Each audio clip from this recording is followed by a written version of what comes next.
Muy bien. Bueno, ¿cómo estáis de cansados? ¿Bien? ¿Estáis en marcha? Así me gusta. A otro, venga. Pues vamos al lío. Vamos al lío, ¿no? Con un tema que yo creo que es muy bonito, ¿no? Que a mí me gusta mucho, que es este de Jesucristo, ¿no? Y la evolución cosmológica, ¿eh? Que iremos así como desgranando, ¿no? Si yo voy a vuestras parroquias y a la mía, también, y hago una encuesta a la gente, ¿quién es el creador? ¿El Padre, el Hijo y el Espíritu Santo? ¿Qué nos va a contestar la gente? El Padre, ¿eh? O sea, yo creo que ganaría por goleada, ¿no? O sea, porque tenemos como una idea, ¿no? De que Dios Padre, pues, bueno, aquí está entrando una persona que hoy tiene, que es Paco Martel, ¿no? Que es su cumpleaños hoy, ¿no?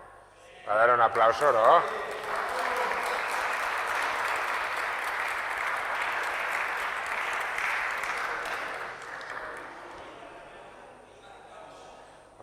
Cumpleaños feliz, cumpleaños feliz, te deseamos todos, cumpleaños feliz.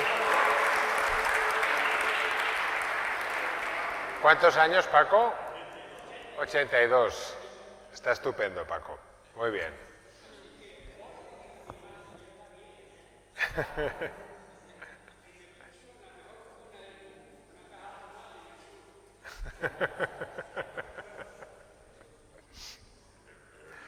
Bueno, pues acordaos que estábamos en una encuesta, ¿eh? A la gente de la parroquia, ¿quién es el creador? Y tenemos a veces esta idea, ¿no? De que Dios Padre, pues crea, Dios Hijo, pues se encarna y tal, y luego el Espíritu Santo, pues ya santifica, ¿no? Pero la Trinidad, como veremos, van a la una. Yo siempre les digo, a ver, empieza con el credo, ¿no? Dice, claro, creo en Dios Padre Todopoderoso, ¿no? Quiero decirle a la tierra, claro, Padre creador, pero bueno, continúa, ¿no? Y tal, ¿no? Y claro, y cuando Dios de luz, ¿no? Dios, hasta que dice, por quien todo fue hecho. Digo, por quien todo fue hecho, ¿a quién hace referencia? Bueno, estamos en el artículo del Hijo, ¿no? Por tanto, digamos, el Hijo pues es creador, luego el Espíritu Santo, ¿no? Dice que es el Señor y dador de vida, ¿no? El Zoopoion, ¿no? Claro, digamos, la dimensión trinitaria de la creación es como una recuperación de la teología del siglo XX. Si fuéramos a los manuales del siglo XIX, había un apartado que era teología natural, ¿no? La teología natural era aquello de la revelación que se puede conocer por la razón, ¿no? Y entre ellas estaría pues toda la teología de la creación, ¿no? Por tanto, digamos, esto es bueno, era un déficit que en el siglo XX se ha ido como recuperando, ¿no? Sobre todo la dimensión primero cristológica, ¿no? Toda la teología de la creación, por tanto, que Calvar, digamos, esto ¿no? Y después también se ha ido como recuperando la dimensión neumatológica y, bueno, y de toda la Trinidad, porque es toda la Trinidad la que crea, ¿no? El Padre siempre crea a través del Hijo en el Espíritu Santo, ¿no? Y por tanto, digamos, en la acción exterior, ¿no? de la creación, la acción atextra, ¿no? De la Trinidad, pues manifiesta, ¿no? Pues la acción, como es atintra, pues la creación, ¿no? Fijaros que, claro, si esto lo miramos en el arte, os pongo aquí algunas, bueno, esto era una foto de los jóvenes, así los de la pregunta, ¿no? Claro, si vamos a la Capilla Sixtina, aquí el creador, bueno, sería casi Dios Padre, ¿no? A veces el Dios Padre hace con la barba blanca, ¿no? Que tienen la misma edad que el Hijo, pero bueno, son eternos todos, ¿no? Aquí la creación de Adán, ¿no? Aquí esta índole trinitaria no se manifiesta, ¿no? En esta, bueno, que es tan célebre, es la creación de Adán.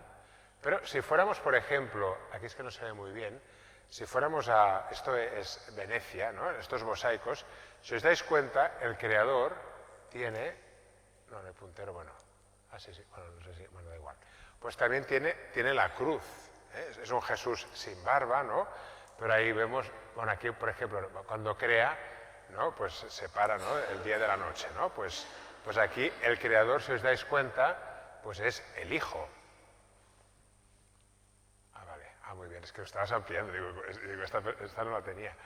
Pues aquí también, ¿no? Que es la creación de los ángeles, que están allí, también es el Hijo, ¿no? Y bueno, tengo alguna ampliación más, pero, por ejemplo, aquí, de la costilla, ¿no? Se ve que es el Hijo, ¿no? Lo que Génesis 1 dice de Dios, ¿no? Aquí lo hace con el Hijo. Es un Hijo sin barba, ¿no? Esto sería en Monterrey, ¿no? Que está en Sicilia. También en este mosaico, también el creador es el Hijo. Este es un tapiz que está en Gerona, ¿no? Que es el tapiz de la creación, que aquí mezcla Génesis 1 y Génesis 2, pero en el medio, sí, aquí lo tengo en esta, ¿no? También, si os fijáis, el creador es el Hijo. Ya acabo, ya no canso. Esto es una Biblia de Soubigny del siglo XII, ¿no? Y aquí también vemos, ¿no? Que en las miniaturas con las cuales va un poco explicando, ¿no? En Génesis 1, también el creador, pues es el Hijo, ¿no? Aquí, pues que bullan las aguas, ¿no? Y que salgan los pájaros, los peces, ¿no? Y todo esto, ¿no?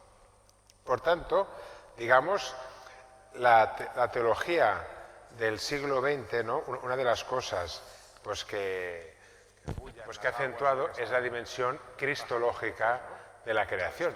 Que esto, fijaros, ahora, bueno, nosotros lo sabemos, pero también es bastante, la teología, desde el punto de vista del Antiguo Testamento, pues muy destacable, ¿no? Porque digamos, decir que Jesús de Nazaret, al que ha sido en la cruz, es el creador, ¿no? Cuando en el Antiguo Testamento, digamos, el creador solo era Yahvé, ¿no? Que tenía hasta un verbo, ¿no? Para crear, el verbo baraj, que solo se pone en boca de Dios, ¿no? Y que ahora, digamos, que un hombre sea el creador, pues es una cosa que es bastante, bueno, al menos elocuente, chocante, ¿no? Y significativa, ¿no? Que lo diga en el Nuevo Testamento, ¿no?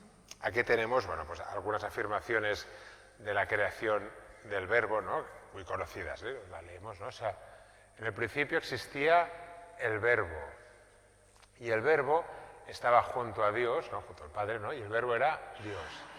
Él estaba en el principio junto a Dios. Por medio de él se hizo todo, ¿no? O sea, por medio del verbo se hizo todo. Y sin él no se hizo nada de cuanto se ha hecho, ¿eh? Por tanto, aquí eso van a decir todo, ¿eh? O sea, si no se ha hecho nada, ni nada de lo que existe no se ha hecho sino a través por él, ¿no? Por tanto, aquí hay una afirmación muy fuerte, ¿no? De esta mediación creadora del verbo, ¿no? En el mundo estaba, el mundo que se hizo por medio de él, ¿no? Y el mundo no lo conoció. Vino a su casa, aquí dice, bueno, taidía, ¿no? Vino a lo que es suyo, ¿no? Lo que él es propio, ¿no? Y los suyos no lo recogieron, ¿no? Por tanto, estos himnos cristológicos del Nuevo Testamento afirman, ¿no? esta creación en Cristo. Tenemos más, ¿eh? Por ejemplo, el himno de los Colosenses, ¿no? que también que lo rezamos, ¿eh? En las vísperas cada semana, porque en él fueron creadas todas las cosas. En él, ¿eh? En él veremos después que es en San Pablo, en Cristo tiene una importancia muy, muy grande que lo veremos, ¿no? Pero en él fueron creadas todas las cosas, celestes y terrestres, visibles e invisibles, tronos, dominaciones, principados y potestades. Y aquí fijaros que en el himno se va diciendo todo el universo, ¿no? Lo celeste o terrestre, ¿eh? O sea, lo visible o lo invisible, son como los opuestos para decir que todo lo creado ha sido hecho por él, ¿no? Todo fue creado por él y para él, ¿no? Él es anterior a todo y todo se mantiene en él, ¿eh? En auto, tan panta, sin que es esta parte de aquí final, que es un poco a veces difícil como de traducir, ¿no? Pero claro, todo ha sido creado por él, para él. O sea, estas afirmaciones del Nuevo Testamento, ¿no? Veremos que cuando leamos el libro de la creación, ¿no? Teniendo en cuenta lo que nos dicen las ciencias, pues nos va a dar muchas cosas, ¿no? O muchas consecuencias. Si os fijáis, hay una unidad en Cristo de creación y salvación, ¿eh? O sea, él es el creador, ¿no? Él es el salvador, ¿no? Y eso pues le da una unidad a todo, ¿no? La vigilia pascual lo expresamos con el cirio, ¿no? Jesucristo es el alfa y el omega, ¿no? O sea, y cuando decimos alfa, leemos, ¿no? En la vigilia pascual Génesis 1, ¿no? Y la omega es la escatología, ¿no? El final de todo, ¿no? Por tanto, ahí está. Ahora profundizaremos un poco en este tema de la creación en Cristo, ¿vale? Hacemos un pasito más, ¿no? Y hay una... ¿Está haciendo bien? Aquí. Bueno, en San Pablo hay una expresión que es muy típica de la teología paulina. O sea, que hay algún biblista que luego... O sea, si hay que matizar cosas, luego me lo decís, ¿eh? Pero, por ejemplo, en el Corpus Paulino, el estar en Cristo, ¿no? O el pronombre en Él, sale 83 veces, ¿vale? Luego en el Nuevo Testamento solo sale, creo que son 2 o 3 veces, la primera carta de San Pedro y luego ya no sale en ningún otro lado, ¿no? Por tanto, es una expresión que es propia de San Pablo, ¿no? Esta expresión San Pablo mayoritariamente la utiliza, ¿no? En un ámbito de la relación especial que tiene el bautizado con Jesucristo, ¿no? Y tiene como una dimensión personal, ¿no? de intimidad con el bautizado, ¿no? de relación con el Señor, pero también tiene una dimensión como de recibir una vida nueva, ¿no? Y aquí la palabra estar como en Cristo, bueno, yo he puesto aquí un ejemplo de la Santa Teresa de Calcuta, ¿no? Pues, y fijaros que es como un estar enraizado en Cristo, ¿no? Este era el lema de la JMJ de Madrid. Dice, por tanto, ya que habéis aceptado a Cristo Jesús el Señor, proceded unidos a Él, arraigados a Él, edificados a Él, ¿no? Este arraigados, ¿no? Pues tendrá mucha importancia en esta como concepción de San Pablo, ¿no? Que hay una dimensión personal, ¿no? Te relacionas con Jesucristo, pues puedes decir, Jesucristo, ya no soy yo quien vive, es Cristo, quien vive en mí, ¿no? Porque tengo esta relación con Él, pero también estar enraizado en Jesucristo te permite, digamos, recibir una dinamis, ¿no? Recibir como una energía nueva, que es la energía del resucitado, ¿no? La vida del resucitado. El estar en Cristo, o sea, digamos, la novedad del cristiano, el Nuevo Testamento tiene que inventar, ¿no? Como expresiones nuevas para explicar lo que ha pasado, ¿no? El cambio que se produce en nosotros, ¿no? Y por tanto, estar en Cristo quiere decir relación personal con Él, pero también quiere decir enraizar que la energía, la vida, la energía, ¿no? de Cristo, ¿no? La vida nueva, su resurrección, puede entrar en nosotros, ¿no? Esto, por ejemplo, el Evangelio de Juan también lo hace, ¿no? Pues cuando habla de la vid y los sarmientos, ¿no? Este empalme permite, ¿no? Que digamos que la savia de la vid entre por el sarmiento y ese sarmiento puede dar como mucho fruto, ¿no? Ahora, aunque es verdad que en San Pablo es mayoritariamente, o casi siempre, la expresión en Cristo estaría más en el ámbito, podríamos decir, como de la gracia, ¿no? También San Pablo en algún momento o la teología paulina hace una extensión de esta expresión a un ámbito de la creación, ¿no? Que podría, por ejemplo, cuando dice, todo ha sido creado en Él, ¿no? Todas las cosas fueron creadas porque en Él fueron creadas todas las cosas, ¿no? O sea, aquí San Pablo hace como una extensión de la anterior imagen, ¿no? Pero para hablar también que a nivel de la creación, también Jesucristo, ¿no? O sea, el otro día, ayer estuvimos hablando pues de qué quiere decir crear, ¿no? Decimos, una cosa de la creación es que es una creación continua que Dios sustenta en el ser, pero yo os dije, este discurso que estoy haciendo yo hoy aquí, ¿no? Es un discurso que hay que enriquecerlo porque falta la dimensión trinitaria, porque si Dios es verdad que es Trinidad, pues cuando hablamos de todas estas cosas de Dios creador, pues hay que enriquecerlo con un Dios que es trinitario, ¿no? Por tanto, digamos, ese crear en Cristo, ¿no? O por ejemplo cuando él dice que él es el arjé, ¿no? Pues entonces también quiere decir que la vitalidad cósmica, ¿no? Pues de alguna manera, ¿no? O sea, la Trinidad es la fuente de la vitalidad que tiene el cosmos, ¿no? Y siempre esto será el Padre como fontalidad, ¿no? A través del Hijo en el Espíritu Santo, ¿no? Y por tanto, digamos, hay esta dimensión creatural, podríamos decir, ¿no? De ese estar en Cristo, ¿no? Y por tanto, podemos decir que todo el universo está creado y sostenido continuamente por el Logos, ¿no? En él se sustentan todas las cosas, dice Colosenses, ¿no? O, por ejemplo, la carta a los Hebreos también hace una referencia parecida, ¿no? El Hijo sustenta todas las cosas con la palabra de su poder.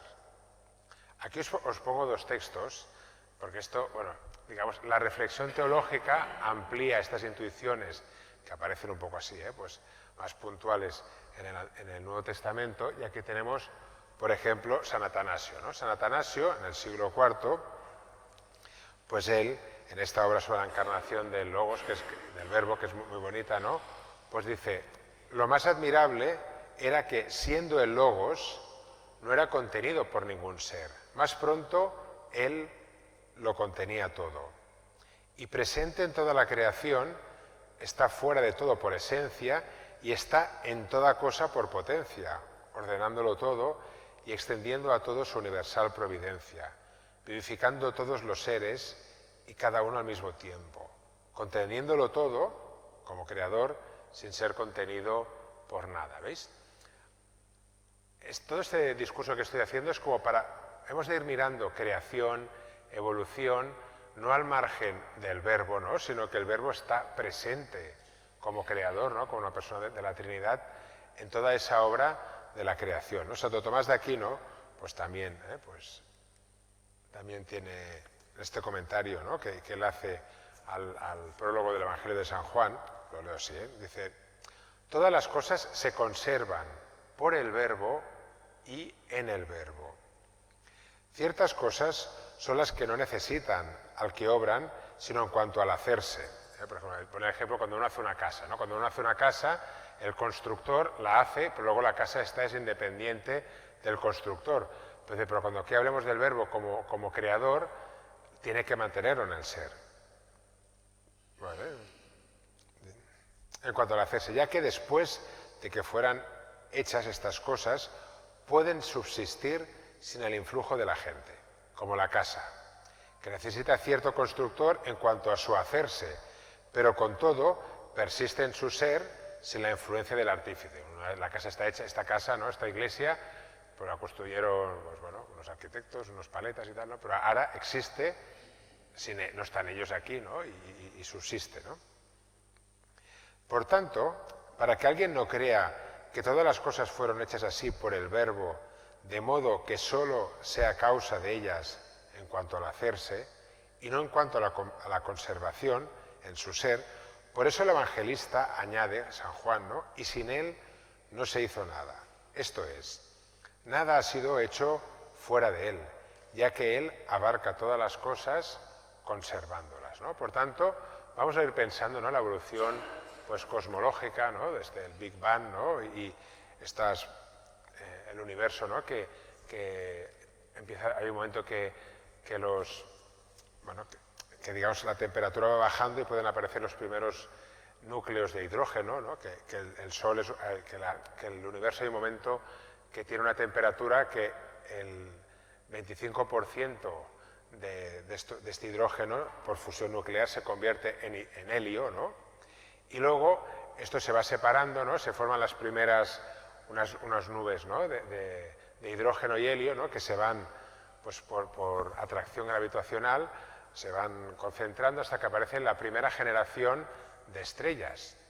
En el interior de esta primera generación de estrellas, pues ahí se van cociendo, ¿no? Por fusión nuclear también, todos los átomos, ¿no? De la tabla periódica, ¿no? El carbono, el fósforo, el hierro, y luego estas estrellas de primera generación explotan, ¿no? Como supernovas y expulsan, ¿no? Digamos, en esta expulsión pues hay hidrógeno, helio y hay también enriquecido por todo el resto de la tabla periódica que nos faltaba, que aún no teníamos, ¿no? Y que luego posteriormente pues el hidrógeno y el helio, porque son menos pesados, se vuelven a juntar en el centro para formar una estrella de segunda generación y luego alrededor, esto enriquecido, ¿no? Pues se va juntando y se van formando unos planetas, ¿no? Uno de estos planetas es el planeta Tierra, en el que estamos nosotros, ¿no? Que ha hecho una evolución geológica, ¿no? Se ha ido enfriando, ¿no? Se ha hecho una corteza el manto de los océanos, y luego a partir de aquí ha ido habiendo una evolución biológica, antropológica, y aquí estamos nosotros, ¿no? Pero fijaros, nuestros átomos, los átomos, o sea, nuestros huesos, por ejemplo, todo el carbonio de nuestros huesos, el carbono que hay, ¿no? Esto se hizo en una primera estrella que ya no existe. Bueno, y todos los átomos, lo que no sea hidrógeno y helio, se formó en una estrella, ¿no? Por tanto, en todo este proceso hemos de verlo no al margen del verbo, ¿no? Sino que el verbo, que todo se ha creado en él, pues va sustentando este universo, ¿no? Que va evolucionando, que va transformando, ¿no? Que por la providencia de Dios, ¿no? Pues lo va llevando también hacia adelante, ¿no? Y entonces que va creciendo en el ser, pero, o sea, no es al margen del verbo, sino que el verbo está ahí actuando, ¿no? Y por tanto, digamos, todo ha sido creado en él y para él, ahora aquí se nos está abriendo como una nueva perspectiva, ¿no? También San Pablo, pues aparte de estar en Cristo, a veces también habla de estar en el Espíritu, ¿no? Porque quien está en Cristo está también en el Espíritu, ¿no? Aquí, por ejemplo, en Romanos dice, vosotros no estáis en la carne. Cuando dice en la carne hay que aplicar lo mismo. La carne como visto como la dimensión negativa o de pecado, no por la carne en sí misma, sino que aquí es la carne con connotación negativa. Por eso también, como estamos en la carne, también podemos, digamos, cogemos la energía negativa esta. O sea, pero repito, no porque la carne sea mala, sino porque a veces estar en la carne o estar en el pecado lo interpreta de esta manera, ¿no? Si el Espíritu de Dios habita en vosotros, si uno tiene el Espíritu de Cristo, no es de él, sino el Espíritu del que resucitó a Jesús de entre los muertos, habita en vosotros, el que resucitó a Cristo de entre los muertos, vivificará vuestros cuerpos mortales por su Espíritu que habita en vosotros, ¿vale? Estar en el Espíritu, o sea, quien está en el Verbo, también está en el Espíritu, ¿no? Porque uno no puede, o sea, las personas divinas, si te encuentras con una, pues te encuentras con las tres, porque siempre van a la una, no se dividen el trabajo, ¿no? Sino que actúan conjuntamente, ¿no? Pues toda la Trinidad, ¿no? Y lo que os decía, ¿no? El Padre crea a través del Hijo en el Espíritu Santo, ¿no? Y por tanto también tenemos que ver pues toda esta evolución, digamos, del cosmos que tiene su fuente, ¿no? En la Trinidad. Aquí tenemos este mosaico, ¿no? Que hizo el Rubnik, ¿no? de la Trinidad que está sustentando, y la Trinidad es la fuente de la ontología, ¿no? La fuente de la vida, de la creatividad, ¿no? Aunque el universo va evolucionando por él mismo, también decíamos ayer, O sea que hay una autonomía que siempre hay que afirmar, ¿no? O sea, acordaros, una verdadera autonomía, pero también una verdadera y una radical dependencia del mundo con la Trinidad, ¿vale? Entonces, sigo un poco más. Bueno, en la Biblia también podemos ver esta dimensión como creadora del Espíritu Santo, no porque su acción no empieza al día de Pentecostés, sino que empieza como mucho antes, ¿no? Y en el Antiguo Testamento, lo hacemos un poco rápido ahora, ¿no? Pues también espíritu y vida van muy de la mano, ¿no? Y espíritu y también como novedad también va muy de la mano, ¿no? Espíritu y resurrección, ¿no? Si os recordáis el episodio de Ezequiel de los huesos muertos, ¿no? Como el espíritu, pues es el que les vuelve a dar como la vida, ¿no? Aquí hay un texto que os leo ahora de Denis Edwards, ¿no? Que Denis Edwards es uno de estos autores que yo estudié, ahora se murió el año pasado, que estudié en la tesis, ¿no? Que él acentuaba mucho esta dimensión trinitaria de la acción creadora que se había perdido, ¿no? en la teología del XIX, ¿no? Y él dice, ¿no? Digo, en un libro que está en español, que se llama Aliento de Vida, ¿no? Que está en Verbo Divino, y dice, propondré que este aliento de vida, ¿no? Este aliento de Dios, se puede pensar como insuflando vida en todas sus etapas del universo, en sus leyes y condiciones iniciales, en su origen y en su evolución, al tiempo que el universo se expande y evoluciona en un proceso emergente. El aliento de Dios, el Espíritu Santo, da potencia y capacita ese proceso desde su propio interior. El espíritu capacita la emergencia de lo nuevo en cada etapa, desde los primeros núcleos de hidrógeno y helio hasta los átomos, las galaxias, el Sol, las formas de vida bacteriana, las células complejas, las maravillosamente diversas formas de vida en la Tierra y los seres humanos que pueden pensar, amar y orar. Si el Espíritu Santo es como el de la novedad, ¿no? El que lo transforma todo, el que lo renueva todo, pues también podemos mirar esta dimensión de acción como creador del Espíritu Santo, ¿no? Como el artífice, ¿no? El Padre a través del Hijo, el Espíritu Santo, de toda la novedad cosmológica, de toda esa elevación desde dentro, ¿no? Bueno, esto habría que explicarlo mucho más, pero para ir un poco como avanzando. Y fijaros, para ver la evolución cósmica y la creación y todo esto desde la Trinidad. Porque si es verdad que Dios es trinitario, pues es verdad que esta acción creadora no es al margen de la Trinidad. El que sustenta, ¿no? La fuente del ser es la Trinidad. El universo está en la Trinidad, ¿no? Porque de ahí recibe pues todo su ser, ¿no? Entonces, es verdad, como hemos dicho anteriormente, ¿no? Que podemos hacer una lectura cosmológica de nuestro mundo, ¿no? Aquí, bueno, lo pongo mirando por la mirilla, ¿no? Aquí a Einstein, ¿no? ¿Y qué verían? Bueno, esto es un mapa así de la evolución cosmológica que ya os he explicado un poco, ¿no? O sea, podemos hacer una lectura cosmológica y aquí la ciencia nos dirá las diversas fases, ¿no? En qué momentos ha pasado cada cosa, ¿no? Y por tanto, hace una descripción de lo que ha pasado. Aquí es verdad que la cosmología, a diferencia de otros campos de la física, claro, no pueden reproducir los experimentos, porque el Big Bang y todo esto no podemos volverlo a reproducir, ¿no? Pero aquí sí que se hace como esta descripción, digamos, de la evolución del cosmos. Pero aquello que os decía del cuadro, ¿podemos hacer también nosotros una lectura teológica de esta misma evolución? O sea, ¿podemos mirar lo mismo que ha visto antes la cosmología, ¿no? Y hacer una lectura teológica, ¿no? ¿Qué es lo que veríamos?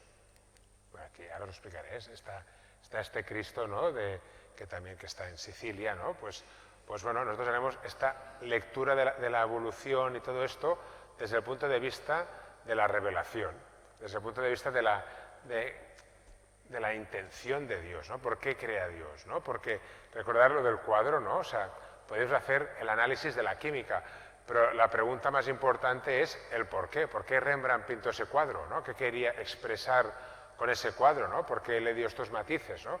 Pues aquí también nos preguntamos, ¿no? O sea, cuando Dios crea el mundo, ¿no? ¿Por qué quiere crear el mundo, ¿no? ¿Por qué ha tenido estas etapas? ¿Por qué no lo ha hecho más rápido? O sea, aquí surgen muchas preguntas teológicas que son lícitas. O sea, estamos mirando una misma realidad desde diferentes perspectivas. Y ahora haremos una lectura teológica de esa realidad que hemos aprendido gracias a la ciencia. O sea, la ciencia me ayuda a leer mejor el libro de la creación. Y me he dado cuenta de que el libro de la creación es que Dios ha hecho un mundo que ha ido perfeccionándose. Y la ciencia me ayuda a saber las etapas de esa perfección, ¿no? Por tanto, no es un mundo que Dios hizo perfecto así de golpe, ¿no? En 6 días, que es muy rápido, ¿no? Sino que ha sido un periplo súper largo, ¿no? Entonces, vamos a hacer esta lectura, ¿no? Si os fijáis, bueno, aquí os voy a hacer también una pregunta, bueno, voy a explicar una cosa que es una pregunta que la ciencia pone a la escatología, ¿vale? Mirad, nuestro cosmos, desde el punto de vista el anterior, desde aquí, ¿no? Parecería que la evolución, o sea, uno puede preguntar, ¿hay un designio, ¿no? O sea, hay como una dirección en la evolución cósmica, ¿no? ¿O ha sido todo por puro azar? ¿Hay una inteligencia? O sea, ¿la cosa avanza hacia algo o no? Uno podría decir, bueno, pues parece que con la evolución cosmológica, como nuestro cosmos ha ido cada vez más perfeccionándose, pues parece que sí, ¿no? Que está tendiendo hacia mayor perfección, ¿no? Pero la pregunta es, ¿nuestro cosmos continuará perfeccionándose cada vez más, porque hasta ahora bueno, ya tenemos 13.700 millones de años, ¿no? de evolución cosmológica, ¿no? Y hemos llegado a la perfección que tenemos ahora, ¿no? Pero esto puede ir a más. Y aquí, pues, la cosmología tiene una respuesta también, ¿no? Y la respuesta de la cosmología para el futuro lejano de nuestro universo, pues es una respuesta un poco negativa, ¿vale? Pues nuestro universo, digamos, camina, bueno, explicarlo sería un poco largo, pero camina hacia dos posibles muertes. Una muerte depende de la masa que tenga en general el universo, ¿eh? Si el universo tiene una masa inferior a un cierto valor, entonces la expansión del espacio-tiempo, ¿no? Pues se irá expandiendo, ¿no? Entonces las estrellas, pues bueno, se conocen muy bien los ciclos de las estrellas, hay estrellas, pues bueno, se acabarán extinguiendo de diferentes maneras, ¿eh? Algunas como agujeros negros, enanas blancas, bueno, hay diversos tipos, ¿no? Pero hay un momento en el cual ya el universo no tiene la capacidad para que salgan nuevas estrellas, se apagan, ¿no? Y punto, ¿no? O sea, los átomos, pues, o agujeros negros también se van evaporando, ¿no? Y al final es como acaba viendo, o sea, toda la complejidad, o sea, por ejemplo, la Tierra, pues podemos destruirla antes nosotros los hombres, ¿eh? Pero la Tierra tiene fecha de caducidad. O sea, esto del Elon Musk de irse a Marte y todo esto, ¿no? Pues, o sea, ¿por qué? Porque hay un momento que el Sol, pero esto que no cunda el pánico, ¿eh? O sea, porque falta mucho, ¿eh? No lo veremos, ¿eh? O sea, no alarmarse, ¿eh? Digamos, por el ciclo de las estrellas se conoce, el Sol, hay un momento que empezará a crecer, ¿vale? Cuando ya haya quemado ya bastante del helio y el hidrógeno que tiene, pues empieza a hacerse más grande y llega hasta Marte. Claro, en medio de Marte estamos nosotros, ¿no? O sea, pero ya cuando el Sol ya se haga mucho más grande, la temperatura en la Tierra será tan asfixiante, ¿no? Que se va a evaporar pues todos los mares, ¿no? Se va a evaporar toda la atmósfera y al final pues vamos a ser engullidos por el Sol. Y bueno, y Marte le pasará lo mismo, ¿eh? O sea, Elon Musk, hasta allí luego habrá que ir más lejos, ¿eh? Bueno, por tanto, digamos, fijaros, toda la biodiversidad, toda la complejidad que hay en nuestro planeta Tierra, pues todo eso se va a destruir. Bueno, podríamos ir a otros planetas y tal, pero bueno, aunque vayamos siendo una especie que va emigrando a otros soles o buscando tal, al final, vayas donde vayas, o sea, no te puedes escapar de esto. Tardarás más, menos, ¿no? Y por tanto, toda la complejidad que hay en el ser humano, que es lo más complejo que conocemos, pues eso tiene fecha de caducidad, ¿vale? Y toda la complejidad cósmica que vemos, pues también, por esta muerte por congelación. Y aquí hay una pregunta, ¿no?, que se le pone a la escatología. Digamos, claro, nosotros decimos que nuestro cosmos es el cosmos que se da el cielo nuevo y la tierra nueva, ¿no? Pero es un cosmos que por él mismo camina hacia la muerte, ¿no? O sea, es un cosmos que necesita una resurrección. Si la masa del universo es mayor que un cierto valor, entonces, bueno, pues pero hay un momento que el espacio-tiempo empieza a contraerse y se va contrayendo cada vez más, la temperatura va siendo más alta, ¿no? Con lo cual, al final, la temperatura será tan alta que a nivel global, del universo, que volveremos como a un Big Bang, a un Big Crunch, ¿no? Que se dice, ¿no? Y por tanto, el futuro de nuestro universo está destinado, al menos el modelo que tenemos actual, hacia una muerte o por congelación o por deflagración. Pero muerte, ¿eh? O sea, pues nosotros no lo veremos, ¿eh? Ni los que vivan más, tampoco, ¿eh? O sea que, pero bueno, fijaros, pero esta es una nueva pregunta para la teología.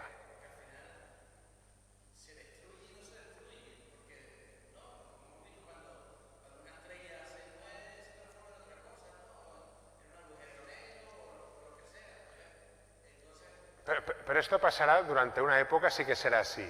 Pero hay un momento que ya no pasa esto. Digamos, el espacio-tiempo es tan grande, ¿no?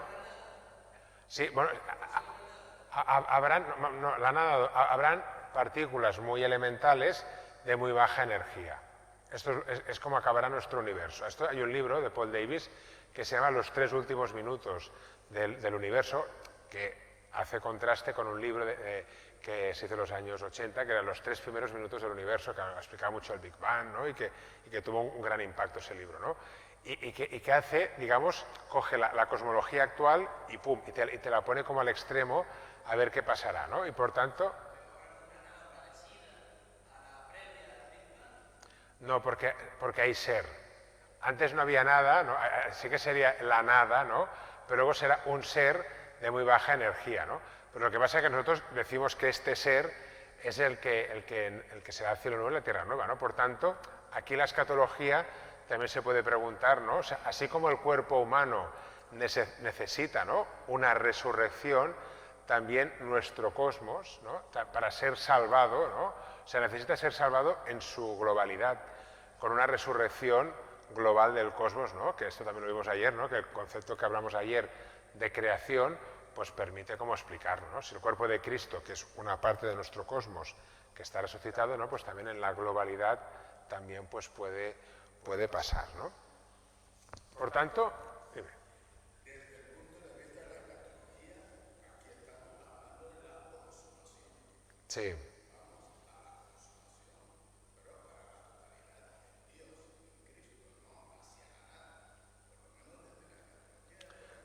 No, claro, sí, sí. Pero fijaros que, digamos, así como el ser humano necesita ser rescatado de la muerte, ¿no? O sea, ser resucitado para que viva, o sea, porque mi biología no me permite pervivir para siempre, ¿no? La globalidad del universo le pasa lo mismo, ¿sabes? Que camina hacia una muerte cósmica, ¿no? Y también necesita ser salvado en su globalidad.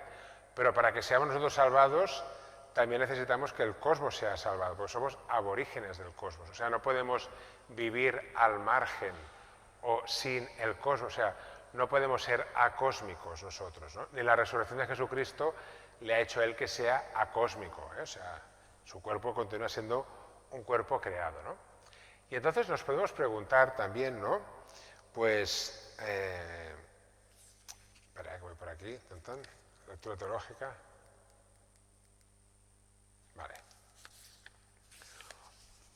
En esta lectura teológica del cosmos podemos hablar de si, bueno, desde el punto de vista de Dios, si podemos hablar de algún plan, ¿no? Dios tiene algún plan para la globalidad del cosmos, ¿no? Y entonces aquí hay un concepto de San Pablo que también es muy interesante, que es el concepto de misterio.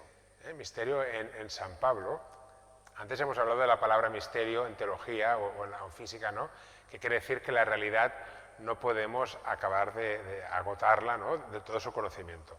Pero en San Pablo la palabra misterio quiere decir como ese plan, ese designio secreto que tiene Dios, ¿no?, que lo tiene desde el principio, desde la creación, y que lo ha ido desarrollando, ¿no?, y que nos lo ha revelado en Cristo. Aquí, mira, en esta visión de la Trinidad, es bonito esto de Rubnik, ¿no?, porque veis que hay como que se desarrolla, o sea, hay como un rollo, ¿no?, que se va así como mostrando, ¿no?, que es ese plan que Dios tenía pensado desde el principio y que ese plan, al final del todo, ves que hay como un cordero abajo, ¿no?, pues que también entra la encarnación, ¿no? Pero claro, este plan, este misterio, también, por lo que estamos leyendo a través del libro de la creación, también habla de este tema de la evolución pues cósmica, ¿no?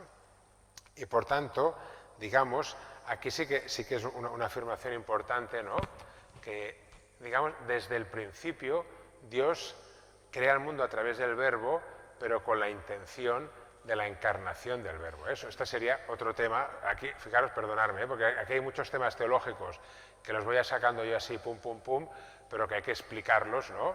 Y esto cuando explico cristología y explico esto es cuando ya he podido hablar mucho, no llevo muchas clases, ¿no? Y entonces me puedo permitir ya sacarlo esto más así, ¿no? El catecismo dice una cosa muy interesante, ¿no? Dice, el misterio de Cristo es la luz decisiva sobre el misterio de la creación. Muy importante, ¿eh? O sea, Cristo es la clave para interpretar la creación. Dice, porque revela el fin en vistas al cual al principio Dios creó el cielo y la tierra.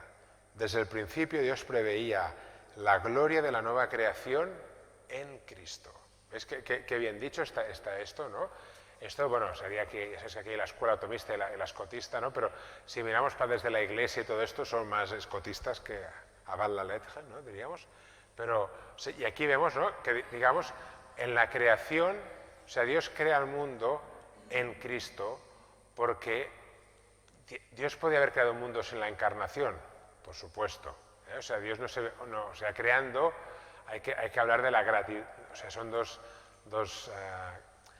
gracias diferentes, ¿no? Digamos, pero Dios, en el plan concreto que Dios tiene, ¿no? Pues Él ha creado un mundo en vistas, ¿no? a la encarnación, ¿no? Y por tanto, toda la evolución cósmica, pues que no es ajena al verbo, pues va preparando, ¿no? Pues esa encarnación, ¿no? Y por tanto, podemos decir, ¿no? que el sentido profundo de la evolución es ir creando esas condiciones de posibilidad para que pueda realizarse una historia de amor entre la Trinidad y la humanidad, ¿no? Y esto ahora lo diremos un poquito así más, ¿no? Si preguntáramos, una cosa curiosa que también recoge el catecismo, ¿no? Que es que si le preguntamos a los padres apostólicos, ¿no? Algunos, por el pastor Dermas y algunos así, ¿no? ¿Por qué Dios creó al mundo? La respuesta es, digo, el mundo fue creado con vistas a la Iglesia. Pero claro, cuando dicen la Iglesia, ¿no?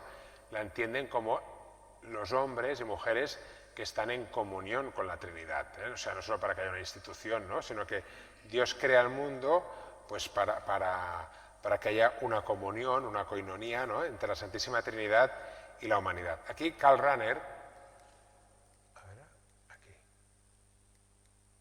espera que me estoy yendo, aquí.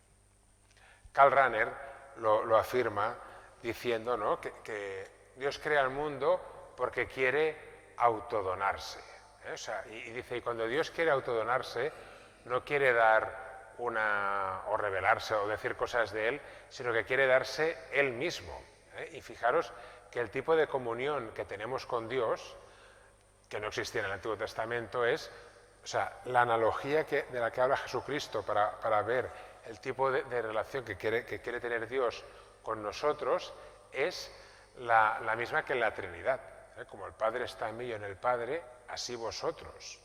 Por tanto, esta perijoresis, ¿no? que hay entre las personas divinas, por analogía, ¿no?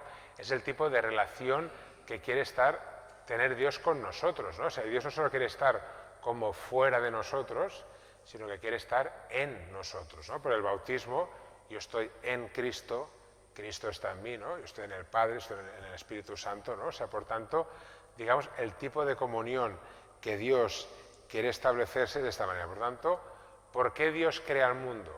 Pues crea el mundo porque tiene un deseo de autodonarse, ¿no?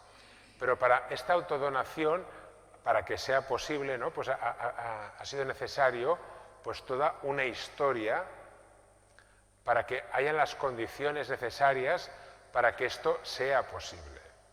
No ha sido una autodonación que se ha dado así de golpe, ¿no? Y por tanto, aquí Karl Rahner dice, ¿no? que esta voluntad de autocomunicarse es lo que tiñe toda la obra creadora, salvadora, ¿no? O sea, que vemos, ¿no? Y no hay que ver creación y encarnación como dos etapas, como dos acciones sucesivas, pero independientes de Dios, esto no hay que verlo, ¿no? Sino como dos etapas de una única historia de autodonación que tiene sus etapas, ¿no? Pero que va todo en esta dirección, ¿no? Y también dice que aunque la causa final a veces es lo que se ve al final de todo, ¿no? Pero la causa final también es la que, digamos, está desde el principio y la que va dirigiendo todo el movimiento, ¿no? Cuando hicieron pues esta iglesia, pues el arquitecto primero la diseña, ¿no? La tiene en la cabeza y luego, pues si viniéramos aquí cuando la estaban construyendo, veríamos unos cimientos, ¿no? Y esto qué será, cómo irá esto, ¿no? Pero luego, claro, al verlo todo, dices, ah, vale, se comprende mejor las partes iniciales, ¿no? Pero la causa final, o sea, el modelo general, es lo que va haciendo que cada etapa sea de esta manera, porque son etapas que se van acercando, ¿no? hacia este modelo final, ¿no? ¿Vale? Por tanto, así, ¿no? Vale, luego también, todo esto de aquí también tiene muchas consecuencias. O sea, si Cristo, o sea, si Cristo quiere encarnarse, el Verbo quiere encarnarse, ¿no? Si toda la evolución cosmológica se va llevando como desde el Hijo, ¿no? Aquí también hay como preguntas nuevas, ¿no? Que decían, hombre, en un mundo en evolución, ¿podemos decir que el hombre ha sido creado a imagen y semejanza de Dios? Bueno, esto lo afirmamos, ¿no? Pero parecería, ¿no? No ha sido más bien, o sea, por ejemplo, antes que hablábamos, digamos, la evolución cosmológica y así, también puede llevar, ¿no? Si no haces una lectura teológica, a decir, bueno, el hombre es producto de un azar. O sea, azar. O sea, si no haces una lectura teológica, o sea, una lectura metafísica atea, ¿no? Podría decir, ¿no? Como si yo no veo un diseño, pues el hombre ha salido así porque, mira, por prueba y error, ¿no? Y la evolución, adaptación que eso hay una parte que es así, ¿eh? Pero claro, nosotros decimos que el hombre tiene una dimensión como teológica, ¿no? De imagen y semejanza de Dios, ¿no? Y aquí fijaros que incluso la dimensión cristológica de la creación también marca la dimensión como antropológica de la creación, ¿no? Nosotros decimos, claro, ¿qué quiere decir ser imagen y semejanza de Dios? También se ha filosofado mucho de esto, ¿no? Es porque el hombre tiene voluntad, porque el hombre puede dialogar con Dios. Se puede un poco, ¿no? Especificar un poco más qué quiere decir esta imagen y semejanza, ¿no? Aquí algunos padres de la Iglesia nos pueden ayudar, ¿no? O Gaudium et Spes 22, ¿no? Que es la que es súper citado, ¿no? Que lo conocemos todos, ¿no? Claro, para Ireneo, imago Dei equivale a imago Christi, ¿no? Él dice, ¿no? Pues, o por ejemplo, Tertuliano también va por esta línea, ¿no? Dice, claro, con esta imagen, ¿no? De que el Padre, ¿no? Con sus dos manos está modelando al hombre, ¿no? Pues, ¿en quién está pensando? Pues está pensando en Jesucristo resucitado, ¿no? O sea, lo está modelando para llevarlo a esta plenitud. Y por tanto, y dice, aunque el modelo lo veamos posteriormente, ¿no? Cuando se encarna el Verbo, pero en la cabeza de Dios está desde el principio, ¿no? Aquí en esta imagen que os he puesto, ¿no? Que es la bajada a los infiernos, y aquí está Jesucristo que coge a Adán, ¿no? Y si aquí pensamos en el oficio de lecturas del Sábado Santo, ¿no? Que hay esta lectura tan bonita, ¿no? Claro, aquí hay una mutua sorpresa. Por una parte, vemos que Adán se maravilla de que el que le ha creado ahora se ha hecho hijo suyo. Pero también Adán ve por primera vez su arquetipo, su modelo, ¿no? O sea, yo he sido creado a imagen y semejanza del resucitado, ¿no? Y por eso hay esa mirada de admiración, ¿eh?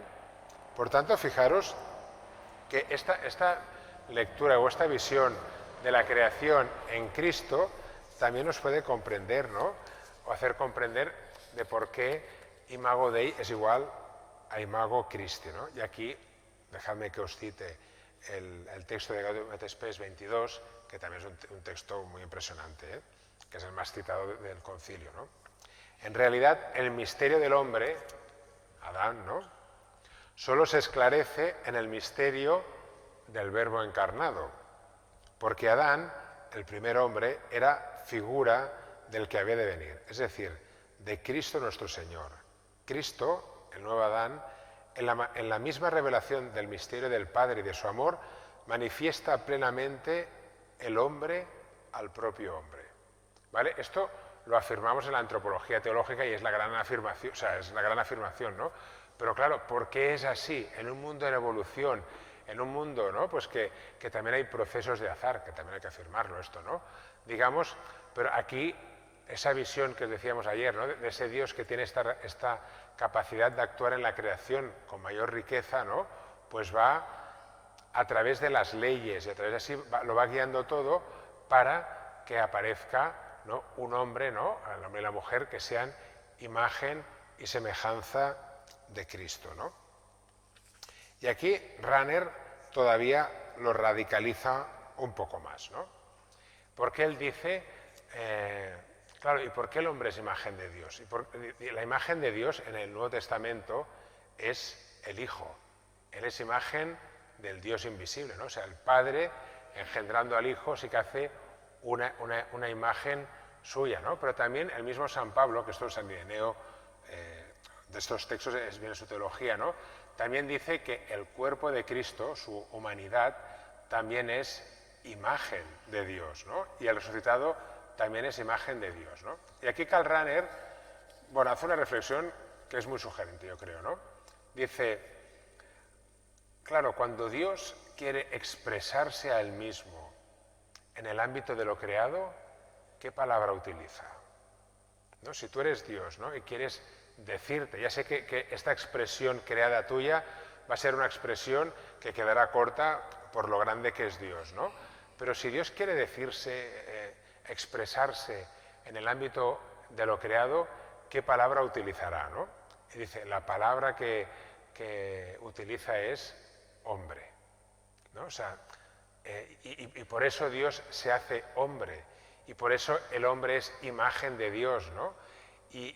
Porque es la expresión que Dios mismo se ha creado para cuando quiere decirse en el ámbito de lo creado, ¿no? Y por eso el verbo se encarna en el hombre, y la encarnación del verbo no se encarna en una cosa que es ajena a él, sino que es una cosa que es como esta expresión de Dios. Y por eso dicen, ¿no?, que el verbo encarnado es la palabra, ¿no?, abreviada, ¿no? La palabra abreviada. Bueno, continúo ya para acabar, porque ya os estoy cansando mucho, ¿no? Y entonces, ahora aquí Karl Rahner se pregunta, ¿no? Y bueno, ¿y por qué Dios no ha hecho esta comunión así como de golpe, ¿no? Y dice, bueno, aquí podrían haber como dos soluciones. Una primera, es verdad que Dios respeta los ritmos de la carne, los ritmos de la creación.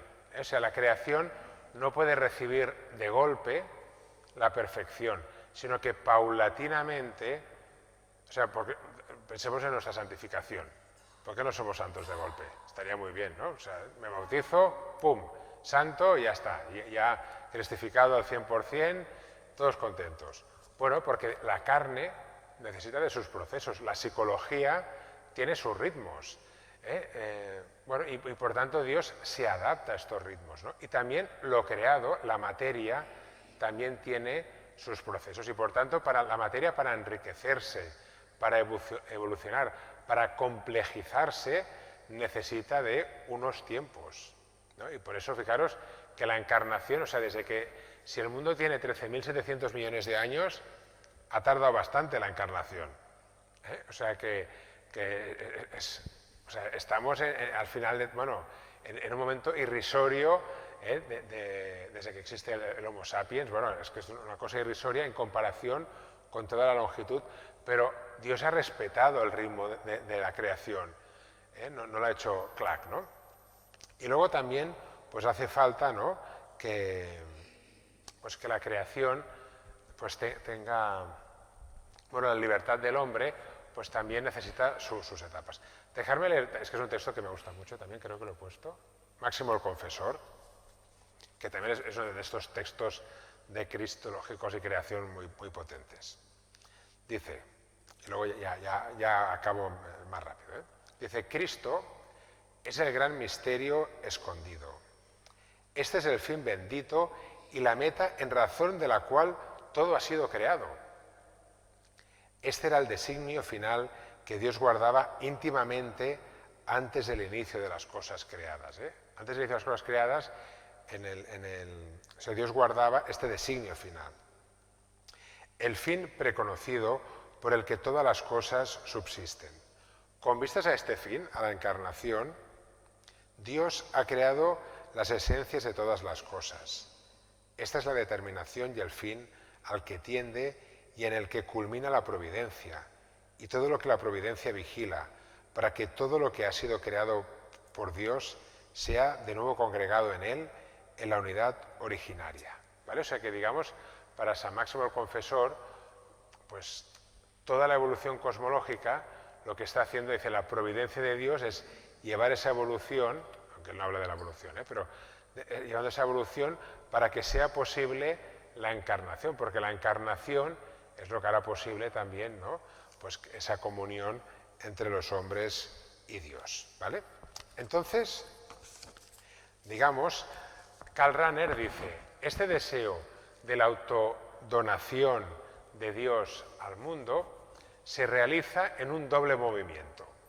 Un doble movimiento porque para que haya, digamos, esa comunión, el cosmos tiene que llegar como hacia la Trinidad, ¿no? Y la Trinidad tiene que llegar hacia el cosmos, tiene que haber como ese abrazo entre la Trinidad y el cosmos, ¿no? Y entonces Karl Rahner dice, tenemos que ver un primer movimiento por el cual el cosmos se va abriendo hacia la Trinidad, ¿vale? Y por tanto, él dice, podemos hacer una lectura de la evolución cosmológica como que se van creando esas condiciones de posibilidad a través de las cuales el mundo puede abrirse hacia Dios, ¿no? Y entonces, él dice, claro, porque en el mundo prehumano es un mundo que no tiene conciencia del mismo. Existe, o sea, nuestro mundo, el cosmos ha existido durante miles de millones de años sin saber que existía. Porque si no hay conciencia creada, no puede haber conciencia de la existencia del mundo, ¿no? Y entonces Karl Rahner dice, hay un momento con la creación del hombre, no sabemos, a ver, ¿a qué habría decir? Que el Homo erectus tenía conciencia, bueno, esto se puede discutir, ¿eh? O sea, o el Homo sapiens, ¿cuándo empieza el Homo sapiens con esta conciencia? Pues bueno, esto se puede, al menos sabemos que tenemos entierros de hace 100.000, parece que también 200.000 años, ¿no? Y aquí sí que se ve una trascendencia. Claro, un Homo erectus era un ser mucho más espabilado que un chimpancé, un gorila, lo que queráis, ¿eh? Lo que pasa es que se han extinguido y no podemos saber, ¿no? Si había una trascendencia en ellos y como tampoco lo que hacían ellos, sus herramientas, no son de piedra, o sea, digamos, la cultura, pues se ha perdido esa cultura, ¿no? De estos homínidos, ¿no? Pero bueno, digamos, cuando aparece el primer Adán, ¿no? el primer hombre, pues aparece la conciencia en el mundo, ¿no? Aparece la autoconciencia, pero también aparece un ser que por primera vez, ¿no? Como todo hombre, ¿no? Pues tiene también, o sea, no solo tiene autoconciencia de él, sino que también tiene autoconciencia del fundamento de lo creado, ¿no? Es donde empieza la religión, ¿no? Esa abertura, la pregunta hacia la trascendencia, ¿no? Y por tanto, dice, en este primer hombre, por primera vez, el cosmos, digamos, se abre a la trascendencia, ¿no? El cosmos sabe que existe y también sabe, ¿no?, de que hay alguien que lo ha hecho, ¿no? Y se abre. Dice, aunque esa historia es una historia que no siempre ha sido problemática, porque ha entrado el pecado, ¿no? El pecado nos cierra como esa trascendencia, ¿no?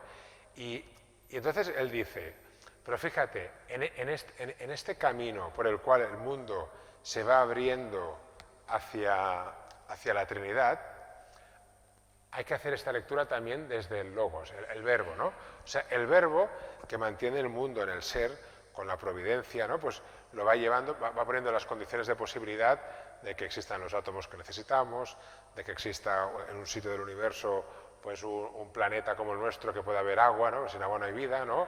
Que haya una evolución, que hayan unos prehomínidos, ¿no? Y unos homínidos, ¿no? O sea, el verbo va acompañando todo esto, ¿no? Dice, pero ¿qué pasa? Que el verbo va acompañando todo esto, pero se mete en esta historia, ¿no? Por la encarnación, el verbo que ya iba acompañando esa historia entra, ¿no? Se encarna y con la encarnación del verbo, por primera vez, el mundo toca la Trinidad, ¿no? En la unión hipostática, ¿no? O sea, el verbo, por ser hombre, es del cosmos, por ser uno de la Trinidad, es Dios, ¿no? Y por tanto, digamos, en el verbo encarnado, lo que antes, esa conciencia hacia el Creador, ¿no? Pues no solo es una conciencia como de abertura con el pecado y todo, ¿no? Sino que el mundo toca la Trinidad, ¿no? Esa sería la historia desde abajo. Dice, pero también hay una historia desde arriba, ¿no? Dice, la Trinidad, es verdad que no ha habido una intensificación en el deseo de autodonarse, ¿eh? No es que, bueno, cuando va creciendo el mundo se van animando, no, venga, va, sino lo que pasa es que la Trinidad, durante muchas veces, la relación que ha tenido con el cosmos es una relación de yo, persona, cosa. Dios dijo, y fue así, pero no hay una voz que le vuelve, ¿no? No hay un diálogo, ¿no? Es como la película es El náufrago, ¿no? Te vas a una isla, ¿no? Pues muy bonitas, ¿no? Pero no tienes una persona con quien hablar, ¿no? No tienes un interlocutor, ¿no? Entonces, claro, Dios, aunque se quiera autodonar del todo, pues bueno, hay mucho tiempo que no puede porque no hay sujeto para autodonarse, ¿no? Y luego, cuando aparece el hombre, pues hay una historia también, ¿no?, de revelación, demostración de Dios, que hay una parte que sería en general de las religiones y bueno, claro, Abraham, nosotros empalmamos con Abraham, pero Abraham hace 4 días, ¿no? Se hace, yo qué sé, ponle 1500 antes de Cristo, cuando sea esto, los biblistas que nos lo digan, 3500 años, esto es nada, no sé, el primer hombre se hace 200.000 años, en todo este periodo que hay por el medio, ¿qué ha pasado? ¿No? Pues también hay este diálogo, ¿no?, esta relación con Dios que se va revelando de una manera como especial también, ¿no?, en el pueblo de Israel, hasta, pero aquí dice, vamos para un momento, en esta historia también de arriba para abajo, ¿no?, pues el verbo también es el protagonista. ¿Por qué? Porque el verbo, ¿no?, en la revelación, también en el Antiguo Testamento, esto es mucho de los padres de la Iglesia, ¿no? Aquí os he puesto un dibujo bueno, este es Moisés, ¿no?, que está delante de la zarza ardiendo, ¿no? Y aquí Rubnik, que es muy pillín, ¿no?, pues dice, bueno, aquí no se ve, ahí detrás hay alguien, ¿no? Os lo amplío, ¿no?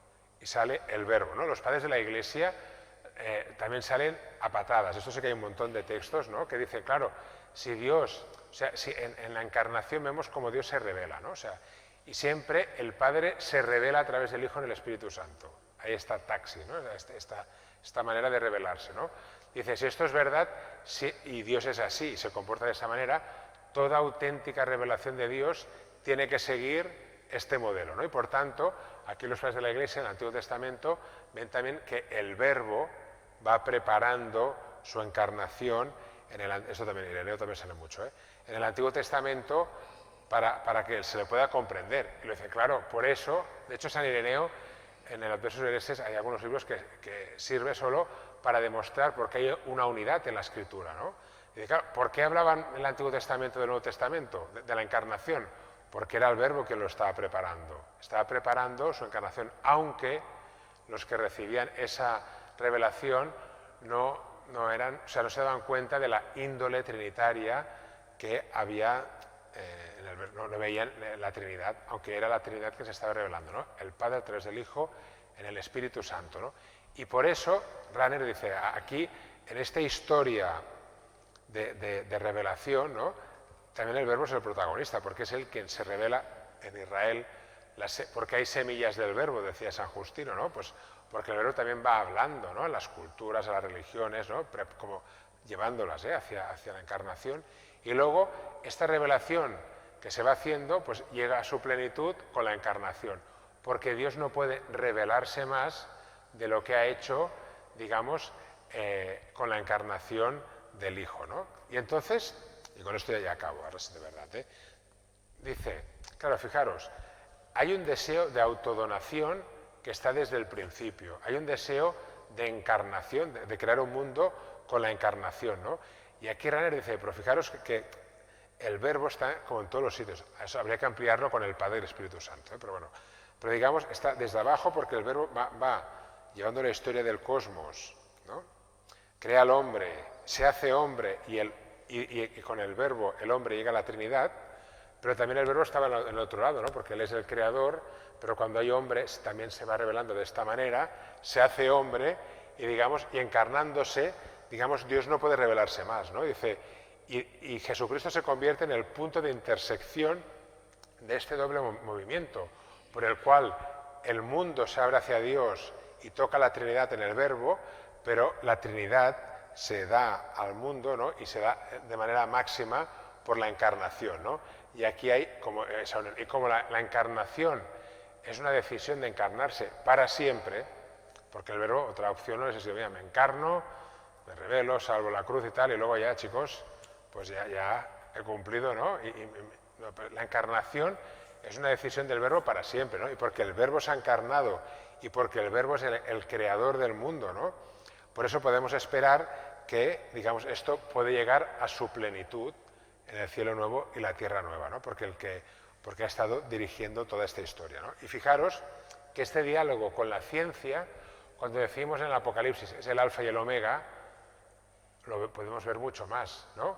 Cuando decimos todo ha sido creado en él y para él, lo podemos ver mucho más, ¿no? Y hemos hecho, o sea, el diálogo con la ciencia nos ha permitido hacer una lectura del libro de la creación que nos ha permitido ver más, ¿no?, como este papel del verbo en la creación, ¿no? Y también fijaros que estamos hablando del tema de la creación y hemos pasado ayer de una explicación un poco más metafísica, ¿no?, a una explicación más trinitaria, ¿no? Y el teólogo, ¿no?, o sea, o el creyente, ¿no?, el cristiano, digamos, la explicación de la creación tiene que ser necesariamente trinitaria, ¿no?, porque el creador es el Padre a través del Hijo en el Espíritu Santo, ¿no?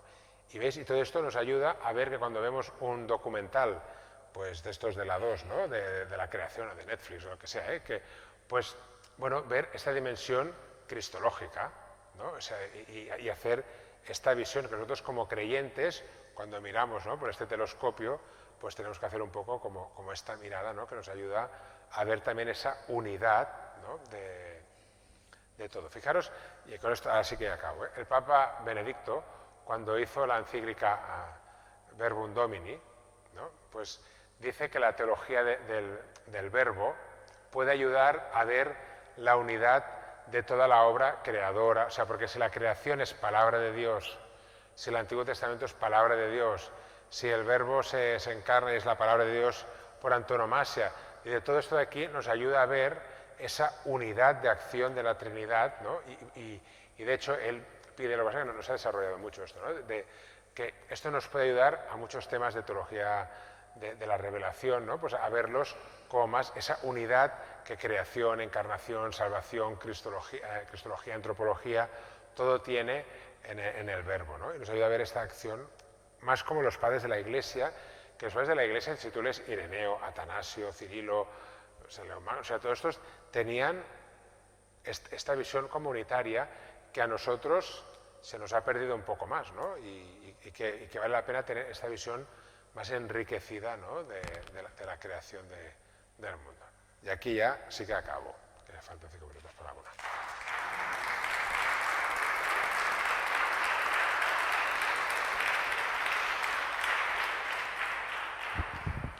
Bueno, tenemos 5 minutos. Si alguno quiere hacer alguna pregunta, no nos podemos extender mucho porque ya es la hora.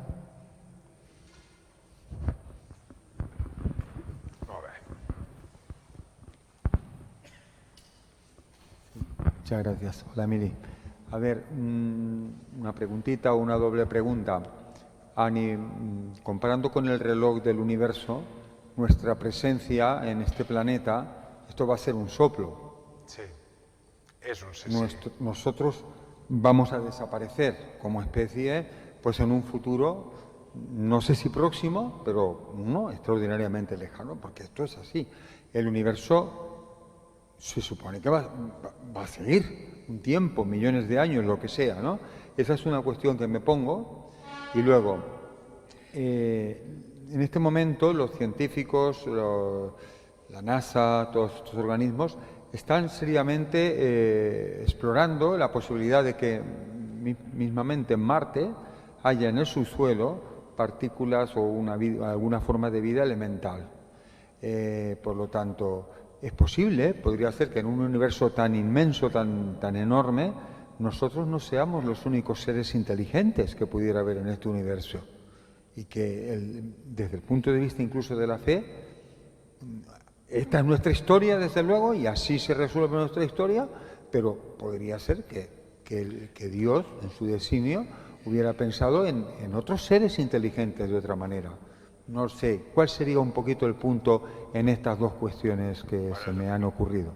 Muy interesantes. Fijaros que ahora estamos buscando lo que se llaman los exoplanetas, ¿no? Los exoplanetas serían planetas que giran alrededor de otros soles, ¿no? Y también se está buscando, o sea, digamos, por la masa que tiene un sol, pues tú dices, se puede calcular a qué distancia puede haber una temperatura entre 0 y 100 grados. Para que haya agua líquida, pues si no hay agua líquida, mal, ¿no? Entonces hay que ver si por allí pasa un planeta, ¿no? Si en esta franja pasa un planeta, bueno, pues es un candidato. Que pase un planeta no quiere decir que sea un buen candidato, ¿eh?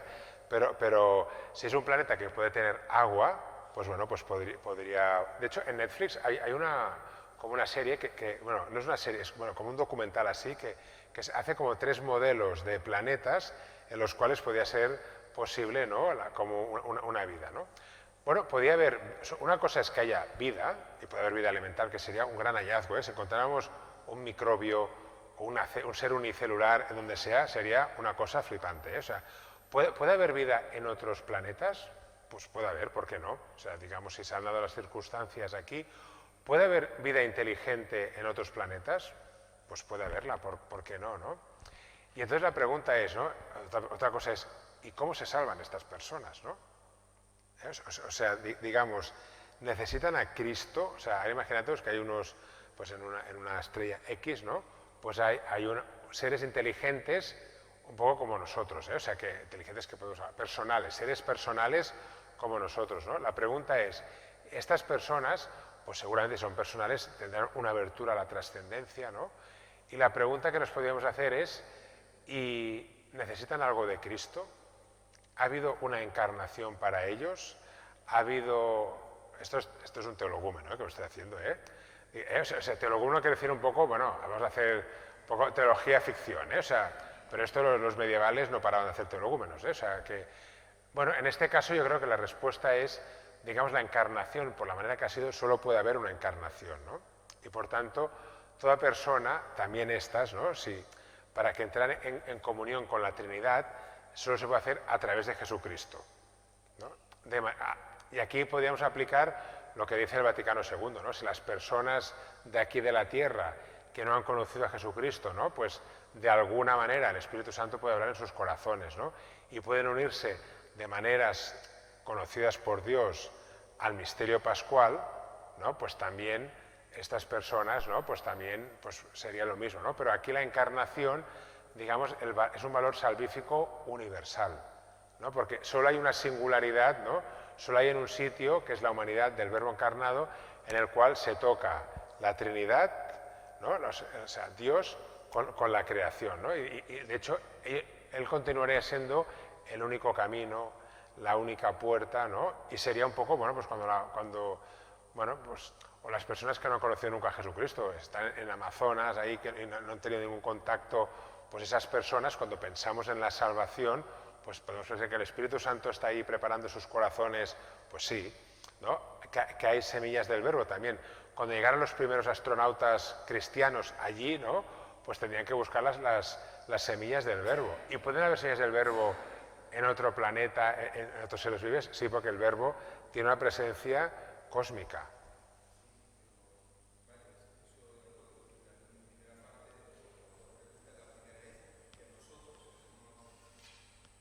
Sí.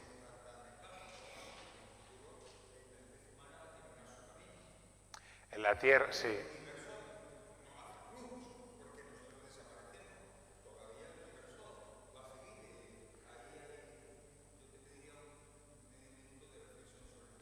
Bueno, o sea, digamos, la Tierra nos la podemos cargar nosotros mismos.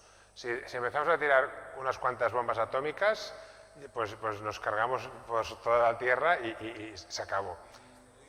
Bueno, hubiera un asteroide también y podemos acabar todos, ¿no? Puede venir la parusía antes, también es una opción, ¿no? Que teología que tenemos que tener en cuenta, ¿no? Claro, la otra pregunta que va ligada con esto es ¿cuándo vendrá la parusía? Tampoco lo sabemos, ¿eh? Si vendrá igual ahora de aquí 5 minutos, es una posibilidad, ¿no? Estaría muy bien. O que pueda venir de aquí, yo qué sé, 100.000 años, 200.000 años, no lo sabemos. Bueno, lo que Dios haya decidido, no lo sabemos, ¿no? O sea, el universo puede existir al margen de nosotros. También, sí, sí. Aunque en este caso, fijaros que también, toda esta lectura que he hecho yo, también tiene una lectura antropológica o antropocéntrica del universo, ¿no? Antes sí que era más fácil porque como estábamos en el centro del universo, ¿no? La Tierra estaba en el centro y parecía que todo girara más alrededor nuestro. Ahora estamos en un planeta que está en una galaxia, estamos en una punta de la Vía Láctea, que es una galaxia más de las muchas que hay, ¿no? O sea, que estamos ahí más perdidos, o sea, que no estamos en un sitio preferencial de alguna manera, ¿no? Pero sí que es verdad que si el mundo se ha creado en vistas a Cristo y para que ella se acomune en la humanidad, pues esta lectura que hemos hecho, ¿no? Vuelve a ser una lectura antropocéntrica del universo, ¿no? Y es verdad que el universo puede existir sin nosotros, es verdad, pero también es verdad que el universo se ha sido creado para nosotros, ¿no? Y eso también coincide, ¿no? con Génesis 1, ¿no? Que Dios, ¿no? Pues crea a Adán al final, ¿no? Bueno, crea al hombre, perdón, y le dice, pues somete la tierra, y así. Bueno, aquí pueden salir muchos temas de estos, o sea que... Vale, no pueden salir muchos temas más porque no tenemos tiempo. Le damos las gracias a Emili por haber compartido estos 2 días con nosotros. Mañana, bueno, esta tarde estará aquí con la formación del laicao y mañana estará en Lanzarote para los compañeros de Lanzarote y Fuerteventura. Bueno, como Jesucristo en realidad es el hombre, ¿no? El curso que viene, según el plan trianual de la formación permanente, entraríamos en algunas cuestiones antropológicas, es decir, en cómo todo este designio, este proyecto de Dios, tiene consecuencias en el ser humano y en cómo lo estamos viviendo si la delegación del clero no cambia el plan de formación por necesidades particulares o lo que sea, o por algunos documentos que haya que trabajar. Pues ese sería el plan. Pues eso, lo dicho, gracias Emili, gracias a ustedes por estar aquí. Tienen en la página web del ISTIC, en la sección de la formación permanente del clero, ya la primera sesión de Emili y dentro de un ratito tendrán ya la segunda. Un abrazo.